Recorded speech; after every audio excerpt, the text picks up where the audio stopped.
Yes, I'm wearing a Jester shirt. Shut up.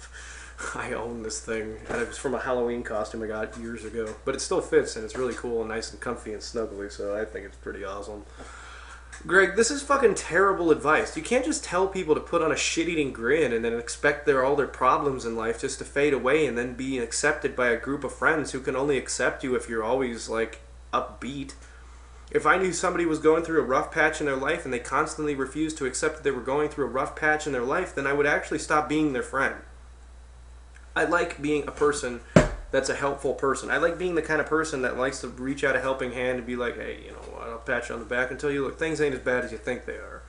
The reason that people have compassion within themselves is that there are people in this world that need compassion.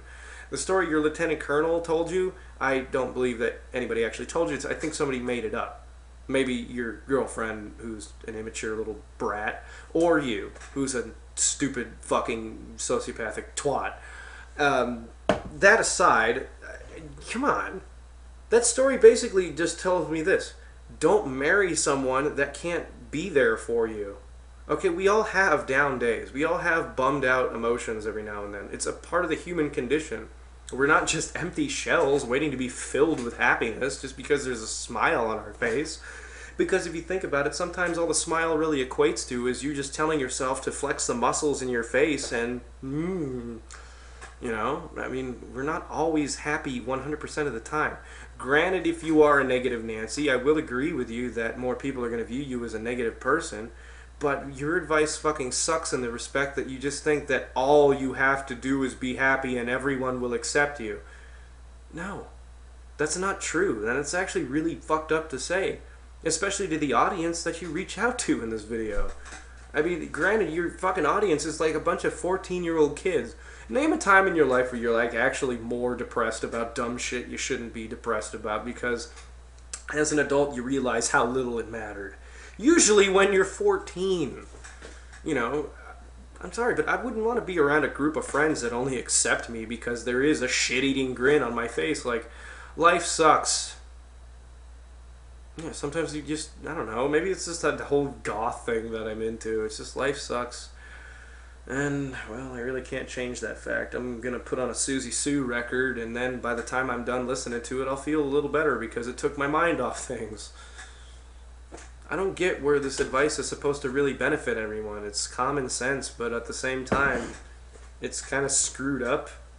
I don't know. This just might be me being a negative Nancy shit-eating fucking asshole meat-eater who kills children, circumcises babies, rapes and murders women, and lights the world on fire with piss. I don't know. That last part, I don't know how it's possible, but,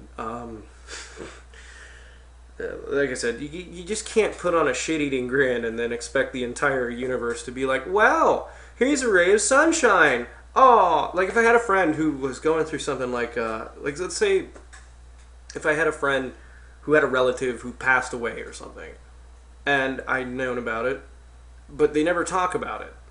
They're like refusing to talk about it, and not from the sense that it'd be like me asking them too personal of a question, but they're just like, life is good.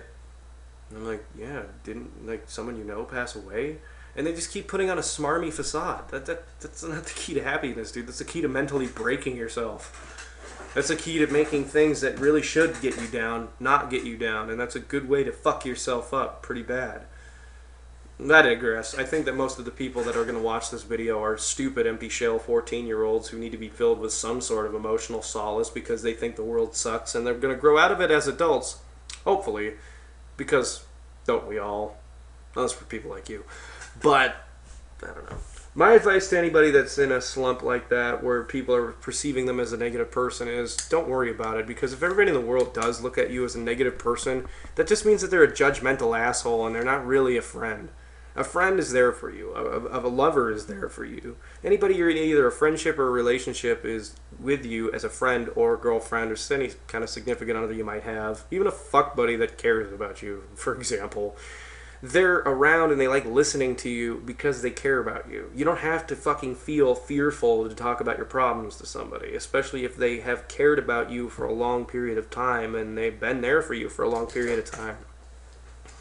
Greg, you know as well as I do, because you're a 25-year-old man, that you just can't tell people to be afraid to talk about their issues to someone. Because as a human being. If you don't, they're going to eat you right up. I had a shitty life, I'm not going to lie. But everyone does. Mainly, it's good to have people to talk to. Anyway, I think this video's gone on too long. And it's like 1:40 some in the morning, so I'm going to cut